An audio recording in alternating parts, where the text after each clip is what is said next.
परिवार से बनना न बनना उसे अपनी काबिलियत दिखानी पड़ेगी और बिना काबिलियत के कोई अध्यक्ष नहीं बन करके रह सकता और समय और परिस्थिति के हिसाब से फैसले ले जाते हैं। बीजेपी वाले दूसरों की तो चिंता कर रहे हैं, अपने परिवार की चिंता नहीं कर रहे। वो खुद ही परिवार से जुड़े हुए लोग हैं, वो खुद ही अपने परिवार है, वो अपने आप को तो सबसे बड़ा परिवार कहते हैं। उससे खतरनाक परिवार कौन हो सकता है?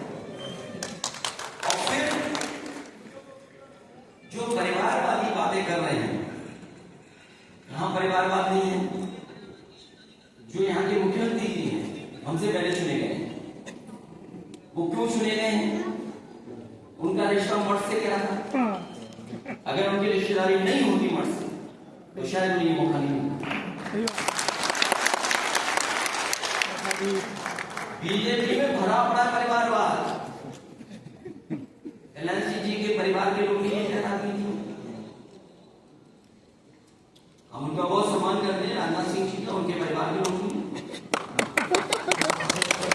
मध्य प्रदेश चले जाओ, महाराष्ट्र चले जाओ, किस प्रदेश में परिवारवाद नहीं है? तो परिवारवाद तो भरा पड़ा है दूसरों को बदनाम करने के लिए। और फिर परिवारवाद केवल यही क्यों देख रहे हो आप? हर फील्ड में क्यों नहीं देखते हो? डॉक्टर का बच्चा डॉक्टर, वकील का बच्चा वकील, जज का परिवार का जज है नहीं बताइए आप। प्रोफेशन और राजनीति में थोड़ा सा अंतर होता है। राजनीति आप प्रोफेशन को कंपेयर करते हैं, लेकिन फिर भी चूंकि समय का इशारा हो रहा है, इसलिए सिर्फ 2 सवाल और बचे हैं और चूंकि सवाल तो बहुत है लेकिन समय हमारे पास कम है। परिवारवाद से जुड़ा एक और बहुत बड़ा आरोप आप पर लगाना लगता है कि जातिवाद की आप राजनीति करते हो। मुख्यमंत्री जी अपने उद्बोधन में भी कह रहे थे, अगर इतनी दलितों की चिंता है तो आपके समय में दलितों के लिए मकान क्यों नहीं बने, दलितों को उद्धार के तक काम क्यों नहीं किया, दलितों के जो नायक हैं जिन्होंने दलित उद्धार पर बहुत काम किया वो आपकी प्रायोरिटी लिस्ट में क्यों नहीं है? लेकिन आप सिर्फ जातिवाद की और वोट बैंक की राजनीति करते हो और जातिवाद के माध्यम से आप देश को या समाज को तोड़ने वाला काम ज्यादा करते हैं। तोड़ा शब्द कैसे मानूंगा? मैं चाहूंगा जो लोग भी समाजवादियों पे आरोप लगाते हैं जातिवाद का, उन्हें डॉक्टर राम मनोहरिया की किताब जाति को हिंदू बना हिंदू उसको जरूर पढ़ना चाहिए।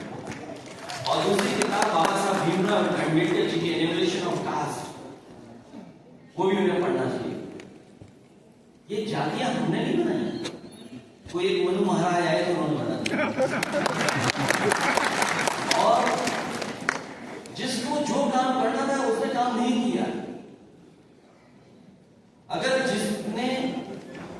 जिसका जो काम था वो काम करता तो आज हमारा देश अशिक्षित नहीं होता, अनपढ़ नहीं होता और हमारा देश गुलाम भी नहीं होता।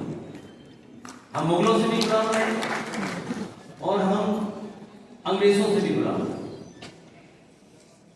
तो जिसको जो काम करना था वो काम किया नहीं, उसी का परिणाम ये है कि आज सबसे ज्यादा हस्तक्षेप है और सबसे ज्यादा हमारा देश गुलाम भी रहा।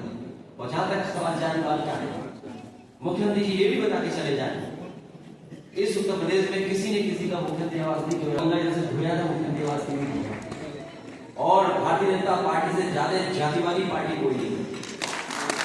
वो जातिवादी लोग हैं, वो जाति के हिसाब से फैसला लेते हैं।